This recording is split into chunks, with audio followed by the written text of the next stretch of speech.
Mesdames et messieurs, ce soir, le monde vient de basculer. Pas en Europe, pas à Kiev, pas à Bruxelles, mais en Floride, Miami. Une salle fermée, des vitres opaques, un parfum d'urgence, des téléphones mis sous scellés, et autour d'une table, la délégation ukrainienne, tendue, silencieuse. Face à elle, Marco Rubio, le nouveau visage de la diplomatie américaine, et Steve Witkoff. Le New York Times l'a confirmé il y a quelques minutes. La réunion est terminée. Rubio parle de discussions productives. Rustem Umerov parle de négociations réussies. Mais attendez, écoutez bien l'autre version, celle que l'AFP vient de dévoiler. Les négociations ne sont pas faciles. Les Ukrainiens cherchent encore la bonne formulation. Ce qui bloque ? Les territoires, toujours les territoires. C'est du langage codé, un signal pour Moscou, un message indirect à Bruxelles, une manière de dire « on avance », mais on marche sur un fil. Et pourtant, le vrai choc n'est pas là. Le vrai choc est ailleurs. Dans ce détail que presque aucun média n'ose écrire clairement. L'Union européenne n'était pas invitée. Pas dans la salle, pas dans l'étage, pas dans l'immeuble, nulle part. L'Europe découvre l'existence de la réunion dans les journaux. Politico Europe l'avait déjà pressenti.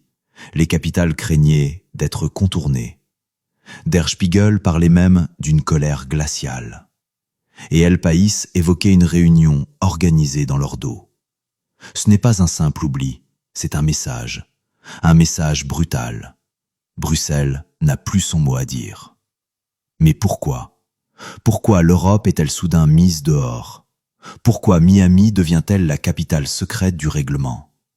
Pourquoi Washington et Kiev avancent, sans leur partenaire officiel ? Pour comprendre, il faut revenir à l'homme qui contrôlait l'accès à Zelensky. L'homme qui filtrait chaque note, chaque contact, chaque message venu de l'Occident. L'homme que The Telegraph décrivait comme irritant, que Financial Times présentait comme incontrôlable, que The American Conservative accusait de bloquer tout compromis. L'homme qui a saboté la réunion avec Trump au bureau ovale en lui montrant des photos de prisonniers affamés, selon The Telegraph. Une erreur stratégique qui avait humilié Kiev à Washington. Son nom ? Andriy Yermak, le gardien de Zelensky, son conseiller numéro 1. L'homme qui impose la ligne dure, l'homme qui verrouille tout. L'homme qui, selon Foreign Affairs, défendait la victoire totale malgré l'impossibilité militaire pointée par The New York Times. L'Europe n'a jamais aimé son style, mais elle adorait son impact. Parce qu'Yermak empêchait toute concession territoriale, parce qu'il empêchait toute discussion avec la Russie, parce qu'il mettait des barrières à chaque idée de Trump, parce qu'il maintenait Zelensky dans un couloir fermé, celui du pas un mètre, pas un centimètre ne sera abandonné, jamais. C'était utile, très utile. Tant que la guerre durait, l'Union européenne restait un acteur. Tant que la paix était impossible, Bruxelles gardait un rôle. Mais tout s'est écroulé en quelques heures. Le Nabu débarque chez Yermak, le SAP aussi. Perquisition, enregistrement, corruption massive. Mindisch apparaît comme l'homme clé, le financier de l'ombre. Des ministres cités, un réseau parallèle éventré, un séisme. Et soudain, tout le monde comprend. L'un des derniers obstacles à la paix vient de tomber. Et les États-Unis reprennent la main sur tout le processus. Bruxelles ne contrôle plus rien. Kiev perd son stratège. Zelensky perd son influenceur. Et Miami devient le centre du monde. À cet instant exact, au moment où Yermak tombe, Rubio et Umerov se serrent la main. Les discussions avancent. La paix contourne l'Europe. Et pour la première fois depuis 2 ans, le chemin s'ouvre. Avant la suite, likez, partagez, abonnez-vous. Vous allez comprendre pourquoi certains veulent étouffer cette histoire. La scène s'ouvre à Kiev. Minuit passé. Un appartement plongé dans l'ombre. Une lumière bleue qui clignote dans l'escalier. Ce n'est pas un voisin, ce n'est pas un ami, ce n'est pas un simple fonctionnaire. C'est le Nabu. 2 agents frappent, sans prévenir, sans hésiter. Ils ont les dossiers, ils ont les enregistrements, ils ont les noms. Le premier mot tombe comme un coup près. Ermac, ouvrez.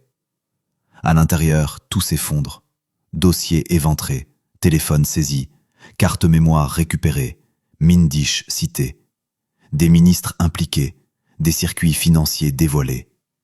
Ce n'est plus une enquête, c'est une opération chirurgicale. L'homme qui bloquait la paix depuis 2 ans vient d'être neutralisé. The American Conservative avait raison. The Telegraph avait averti. Politico avait prévenu. Ermac n'était pas un simple conseiller. C'était le verrou du système, le cerveau idéologique. L'homme qui disait toujours non. Le général de la ligne dure. Et dans la nuit de Kiev, son système s'effondre. Bloc après bloc, nom après nom, compte après compte. Trump, dans Air Force One, lâche la phrase qui tue. Ce scandale de corruption n'aide pas du tout les négociations. C'est un message codé, un avertissement, un signal envoyé au monde entier, et surtout à Zelensky. Pendant que Kiev brûle, Miami continue. Dans un bureau silencieux, Marco Rubio regarde 3 feuilles. 3 feuilles qui redessinent la carte de l'Europe. Derrière lui, Rustem Umerov, fatigué, agité, mais lucide. Il sait que le monde bascule. Selon l'AFP, les discussions sont difficiles.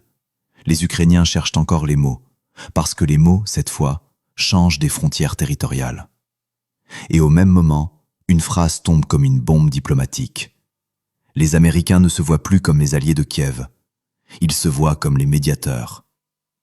Une source haut placée l'a confié à l'AFP. Un aveu incroyable. Un renversement stratégique total.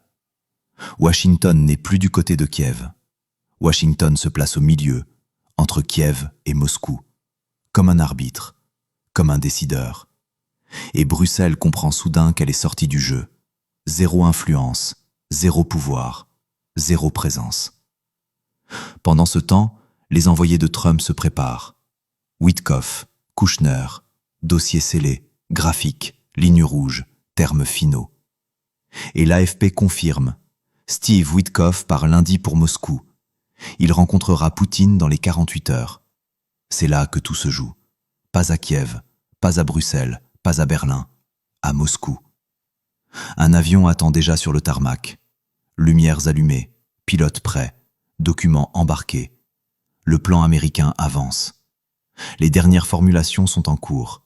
Les concessions sont écrites. Les frontières redessinées. Les zones disputées. Les conditions fixées. Et Trump, maître du timing, glisse sa phrase finale. Il y a de très bonnes chances pour un accord. Un président ne dit jamais ça par hasard. Jamais. C'est le signal, l'avertissement, le rideau qui se lève. La paix avance. Les cartes bougent.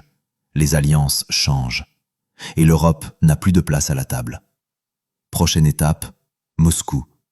Là où se jouera la fin de la guerre. Là où 2 hommes décideront du futur du continent. Bruxelles. Nuit froide.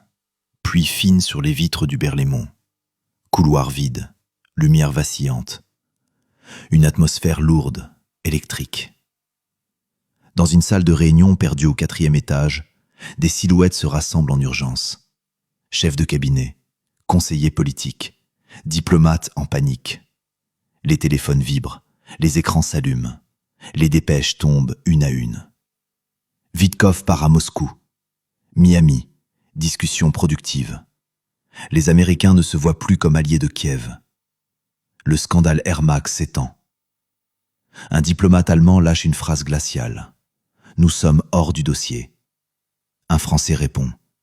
Ils ont signé le début de la fin de l'influence européenne. Personne ne parle fort, personne ne crie. Mais tout le monde comprend. L'Europe est évincée. L'Europe est à genoux. L'Europe découvre la paix entre les lignes d'un journal. Elle n'est plus un acteur. Elle n'est plus un arbitre. Elle n'est même plus un figurant. Elle est un spectateur. Les visages s'assombrissent. Certains tremblent.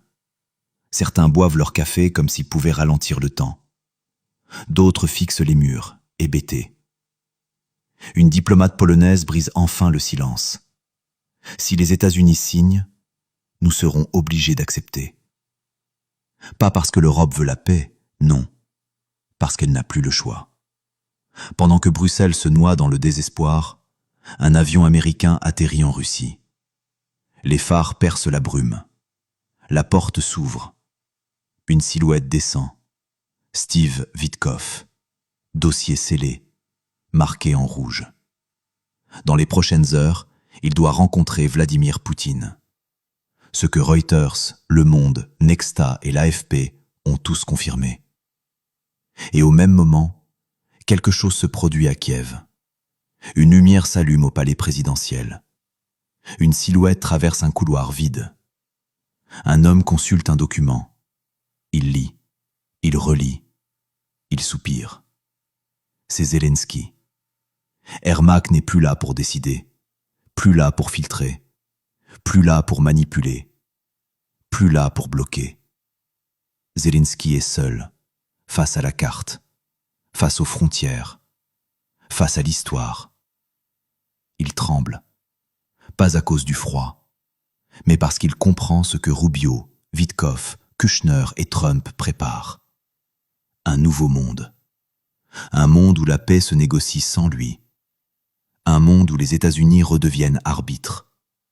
Un monde où la Russie retrouve un siège. Un monde où l'Europe disparaît. La caméra quitte Kiev. Elle traverse la nuit. Elle glisse vers Moscou. Elle monte au-dessus du Kremlin. Une salle allumée, des dossiers, un drapeau, une horloge. Poutine attend. Le dossier américain arrivera bientôt, avec les cartes, avec les zones, avec les concessions, avec les formulations finales, toutes prêtes. La paix est là, à portée de main, à une signature près. Et alors que le monde retient son souffle, un dernier message apparaît sur un écran européen. Un message interne, classé sensible. Une ligne, une seule. Witkoff ne voyage pas seul. Défilement, nouvelle ligne. Kushner a embarqué dans le même avion. La ligne finale apparaît, le twist. Celui que Bruxelles ne voulait pas croire. Trump rejoindra Moscou si les premières signatures sont posées. Silence total. Le destin de l'Europe ne se joue plus à Bruxelles. Il se joue à Moscou, dans une pièce fermée, entre trois hommes. Et cette fois, l'Europe regarde, sans pouvoir parler, sans pouvoir voter, sans pouvoir empêcher quoi que ce soit. Le monde a changé, la paix avance, et personne ne peut plus arrêter la machine.